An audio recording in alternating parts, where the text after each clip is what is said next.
Hey, peace, love and light to you all, family. Welcome to another YouTube video with me, your host, Mathix. Now, on today's video, today we're going to be talking about something that I know that people think about when they are on their spiritual journey, but I don't see a lot of people talking about it. Some people are nervous to ask about it, or some people are not sure if they should be doing it or not doing it. Today, we're going to be talking about the special turning of water into wine by Jesus. So, we're going to be talking about alcohol today. But before we do that, I want to make a footnote for this video. So, give me about 15 seconds because I want to, when I make a footnote, I want it to be a good one. So, we're going to be talking about this. This is what we're going to be talking about. We're going to be talking about alcohol. We're going to be talking about spirits on the spiritual journey and alcohol in general. So I want a picture that I'm going to use. So let me see. Oh, maybe I'll use this one. Okay. Okay. Oh, maybe I could try and flex a bicep while I'm trying to. But who drinks alcohol like that? Maybe I'm trying. Okay. Or I could flex and drink at the same time. Okay. I think one of these is gonna do. Okay, no, that's just awkward. Maybe this one. All right, there we go. I'm gonna choose between one of those. So now let's get into it. So first of all, don't forget to like and to subscribe to the channel so that you can get more videos in future when I make them. Press that notification button so that you know you can be alerted automatically when it comes on. So now this right over here, this liquid, this non-sweet but bitter, doesn't really taste nice, whether it's a beer, whether it's wine, whether it's whatever it is that you drink. Like what is it? What is it to us? What's the relationship we have to this particular thing? So first of all, I'm sure most of you know that alcohol is known or called spirits, or spirit.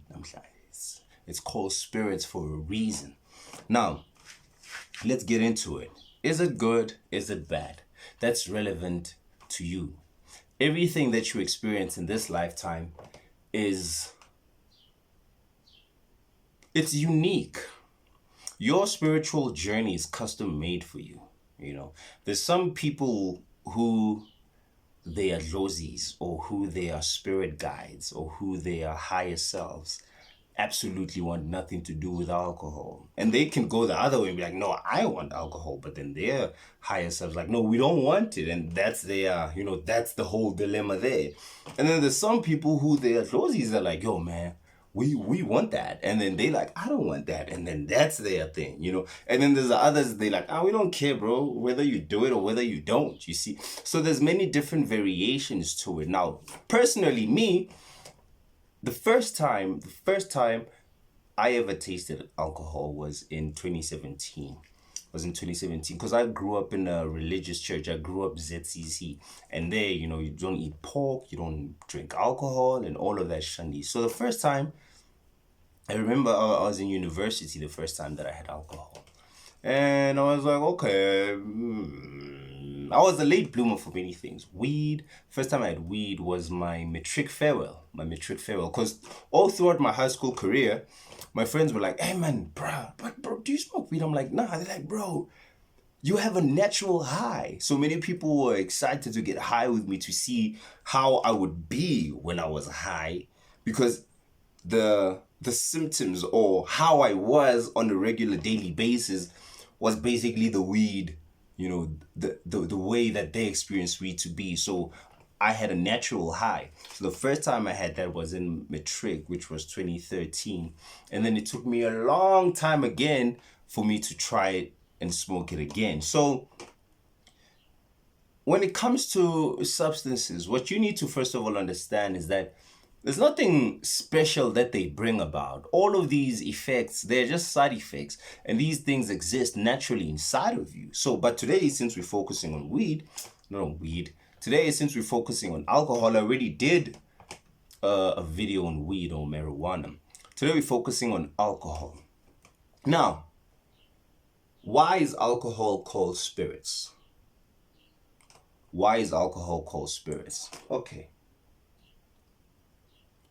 This right here, it's called spirit or spirits because it does not only tap into or manipulate or have an effect on your physical body, it has an effect on what is known as your etheric body, which is your energetic body. Remember, you are a multi-dimensional being. You do not exist in only one state. You have many states of mind. You have many states of emotions. You have many states. You have many bodies. You have a physical body, an ethereal body, you have an astral body, you have a mental body, you have a soul body. You have many layers to yourself that you can access according to how high or how vast your consciousness has been expanded. Now, alcohol is called spirits because what it does is that it taps into your etheric body.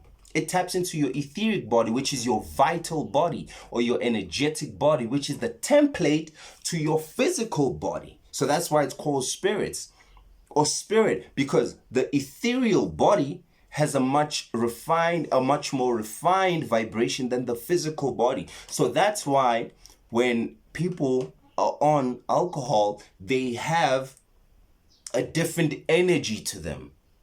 They have a different mindset to them. They have a different outlook towards life and towards situations. They react differently than they would if they were sober. Usually some shy guys become more confident, more able to talk to ladies. Hey, would you like to go on a date with me? Tapping into a different energy. Some ladies get excited depending on what it is or on the type of lady. A shy lady would be, all of a sudden, she's confident, So the reason for that is that the etheric body is the energy body. So you have much more energy than you would when you are in your sober state. But now, get this. The problem is when you overindulge. This is why the Bible speaks on some, you can drink, but don't get drunk. And the reason for that is that alcohol is very taxing. That's why when you see people who drink a lot of alcohol, they look older than the age that they actually are. So they age quicker. You could get someone who's 40 years old who now looks 55. You could get somebody in their early 30s who looks 40. And the reason for that is that the ethereal body is your energetic body. And alcohol taxes on that particular field. So it takes energy. So alcohol is processed on the etheric level. So that's why it's called spirits. And that's why even sometimes when you are drunk, you have that confidence. It's because the entity or the entities that vibrate on that level, also depending on your state of consciousness, most of the time it's a singular entity. That's why you see when people are drunk in clubs or in shebeens, they always have the same mindset. They always have the same behaviorisms. They're always doing the same thing. It's because that same entity is the one that is inhabiting those lower portions of the body. Usually it's the root chakra, the sacral chakra, and the power chakra. So that's why you see many people, either they want to get into fights, or they get super horny, or they just get completely out of control. Power. Some people want to fight, some people want to have sex. That's because now those three lower bodies or those three lower chakras are the ones that are being energized. So alcohol it's not that it's a good or a bad thing. As I said, it's dependent on you. I personally, I'm not a fan. I'm really not a fan.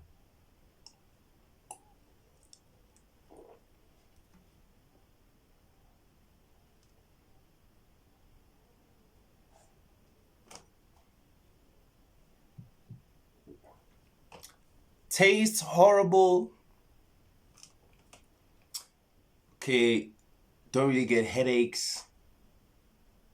Because again, that's dependent on how much you intake inside of yourself. So in South Africa, they call it a babalaz. In different parts of the world, is known as a hangover. It's taxing. Remember, it's taxing your neurons, your energetic body, your physical body, your liver, all of these things. Remember that your organs are actually instruments that play or fine tune higher frequencies that relay messages to you as information. So now, when you are overindulging in it, or when you overuse it, another part or another thing that you see when someone is too drunk, when they throw up, that's the body saying, bruh, no, G, stop. Because now the body cannot process it any further. The etheric body has been taxed out. The physical body, the liver cannot stand it. So the body's natural mechanism is to what? Is to throw it out. You see, so those would be what we call on the negative side of things. The throwing up, the hangovers, and all of that. But on the other side, it could be used for other things. People use it a lot in spiritual methods.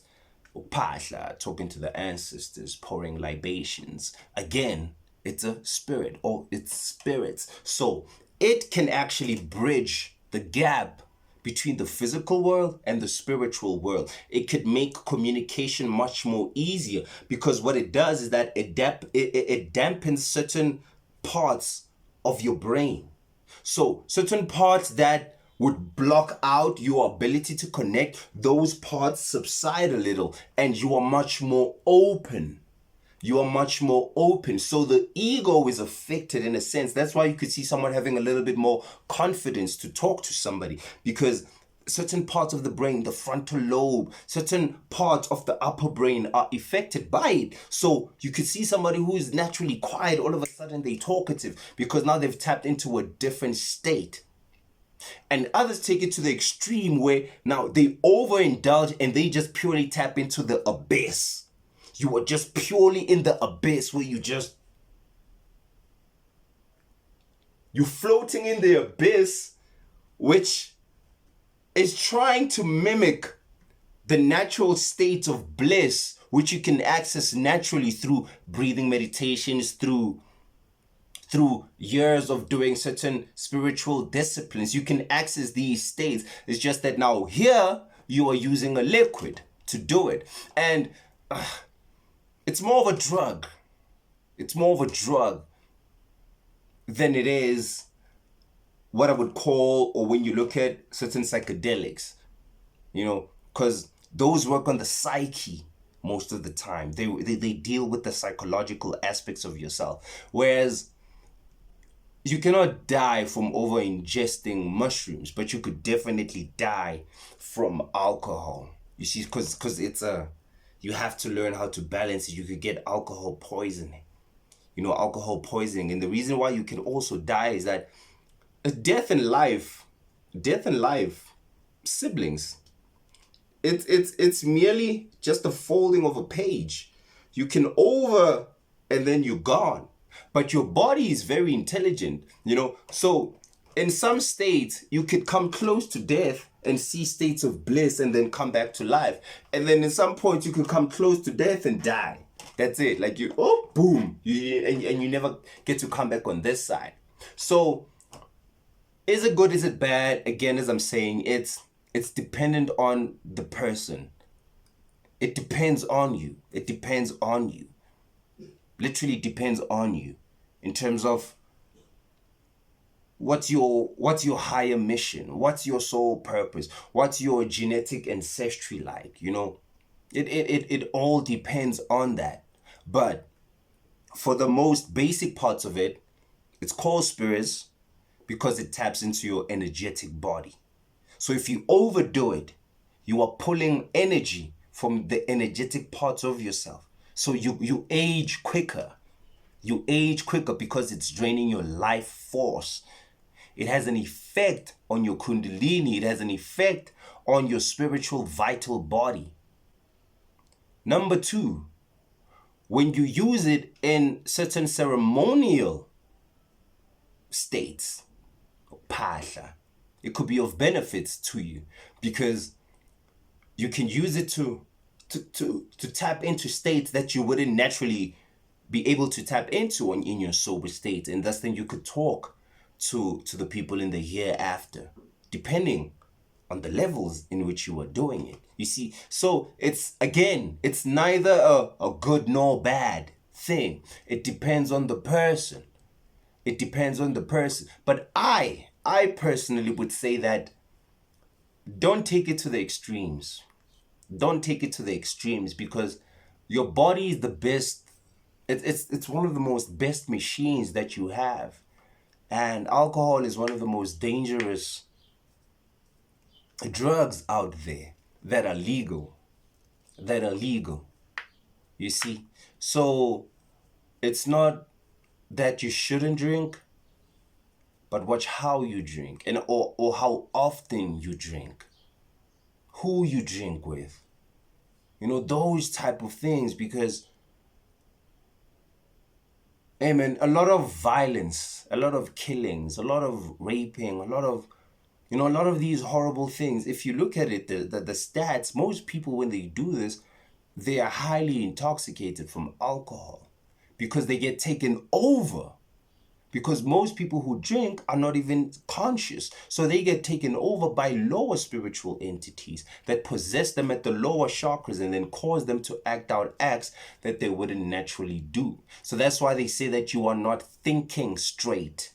You are not straight. You are not thinking straight. Don't pussy straight. Yeah, you're drinking straight. Mara, angeke ube straight. You're not gonna be thinking straight. Wake up in the morning with someone next to you, you don't even know how you got there. Wake up the next day, you don't know how you got there. You are not thinking straight. You are not in your right mind.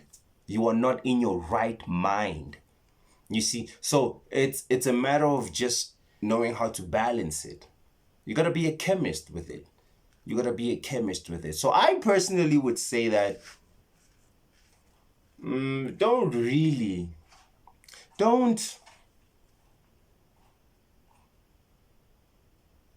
do it. Don't do it.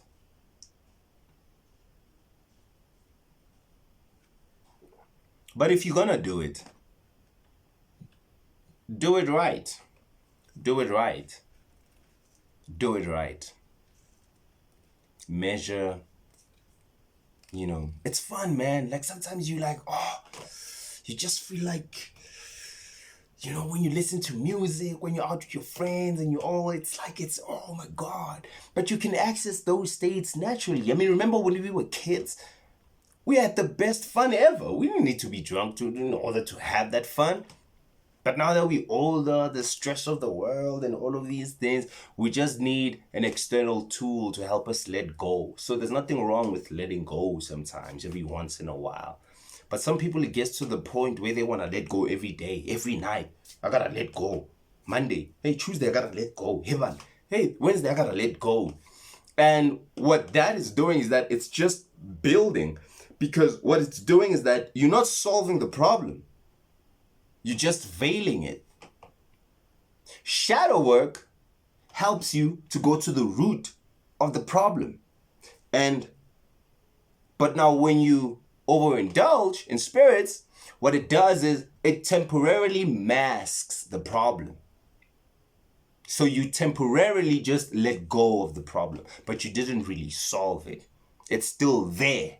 And when you're sober again, boom, it's in your face. So rather deal with certain things sober-minded. Sober-minded. So don't use it as a tool to escape. Don't use it as a tool to escape. You could use it as a tool to talk. to whoever it is that you want to talk to. In other realms, in other states, to tap into different parts of yourself, but not as a mean or as a tool to escape reality. That's where the problem comes in. When you want to now use it as a method or a tool to escape reality, problem. But when you're out with your friends or you at a wedding and you just want to like toast, yeah, mwah, I know you, my friend, I love you, man, it's cool, it's fine, it's all right. But if you want to now take it to escaping reality, ooh, now that's bad. That's bad, because even when you die, now that still becomes a problem, because now your energetic body is drawn towards that. It has a hard time letting go of that. As I said, it's a drug. Just like sugar can be a drug. Soft drinks, Coca-Cola, those are drugs. Food, drugs. There's many methods, there's many ways that drugs come to. Drugs, not just sniffing cocaine. There's many methods of drugs. Food is a drug. People who eat when they're stressed, that's drugs. People do certain things. Something that you need in order to escape something else. A drug. You see? So now, in summary, good or bad, totally dependent on the person. Totally dependent on the person. Totally dependent on the person. Spiritual method to connect, definitely could do that. Definitely could do that. Pour your libations, leave a drink out for your ancestors, toast with them, chill out with your friends, hanging out, it's beautiful. Tap into another zone. You're just there, confident. It's good. You are in a different state. But to escape, ooh, that's a bad one, because it will help you escape temporarily. Because what it does, it plunges you into the abyss. The opposite state of bliss, which are similar. Where you just... It satisfies the ego. The ego loves to escape reality. The ego is in denial of reality. So it loves to escape. The ego doesn't love responsibility. The ego doesn't love responsibility. That's why the ego is afraid of a spiritual awakening. Because once you are awakened, all responsibilities come to you. So the ego doesn't love that. And alcohol helps you with that. You escape reality. You escape what is. Go into an illusionary, mind-created spaces inside of yourself. You see what I'm saying? See what I'm saying? So, good or bad, totally dependent. Totally dependent on you, how you use it. This is not a do this or don't do this type of video. Personally, I'm not a fan.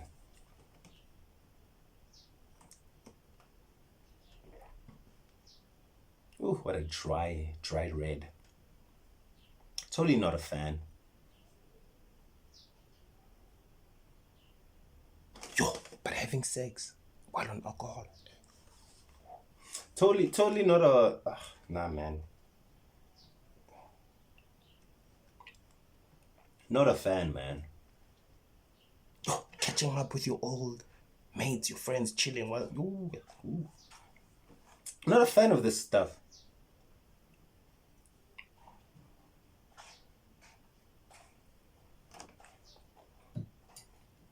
It's old. It's old stuff as well. Long. It goes way deep in history. And we've been dealing with this since antiquity. It's been there. It's been there in our society. It's been there. It's been there. But things change over time. Most of the time they were used in ritual, ceremonial places. Now we just every day. That's the problem. So it's just a matter of what's your relationship with it? So number one, remember that it's dependent. It's called spirits because it taps into your ethereal body, your vital body. So if you overindulge in this shandies, you're gonna age quick, because it's just gonna be drawing on your life force, because it's processed on the etheric level, because it deals with beings on the etheric level. People can get easily possessed when they're drunk. That's why people do the most horrible things when they're drunk, because they get possessed by spirits when they're drunk. That's why they say drink, but don't get drunk. Because when you're drunk, you're no longer yourself. You're no longer thinking straight. Your vehicle, your body, your vessel can be taken over by certain spirits, by lower vibrational entity. Because, I mean, it's a low vibrational drink. It's low vibrational. It's low vibrational. Unless you have the ability to turn it into a high vibrational through your thoughts. But most people can't even do that. It's low vibrational. You're going to do low vibrational things. You're going to cheat. You're going to... all these things. I was drunk. I was drunk. Yeah. You would do things that you wouldn't naturally do if you were sober-minded. So it's low vibrational. But you are a god, and you could use alchemy, and that's what people in spiritual practices do. They take the low vibration, they alchemize it for spiritual effects. But most people, as I'm saying, they can't even, what? No, they can't do that. They can't do that. So most of the time it's going to just be used for, for pleasure, instant gratification. Come here, girl, we at a party, one night stand only, I'm never gonna see you again, you're never gonna see me again, those type of vibes. Boom, someone's pregnant, wife divorces you, come on, man. So you have to think straight. It's heavy decisions. Remember that your body is like a supercomputer. So you have to think every time before you put something in the supercomputer, will I be able to handle the supercomputer once I lose the main control, which is your brain, because it goes to your brain. You see? So you don't want other spirits taking over the controller. You want yourself to be in 100% control of your body the whole time. So yeah, family, that's where we're going to end this video. So yeah, peace, love, and light to you all. Big up, much love. Thank you so much for, just for interacting with me on the comments and things like that. We're almost on 1,000 subscribers. So that's cool. That's cool. And yeah, happy Sunday to you all. Much love, family.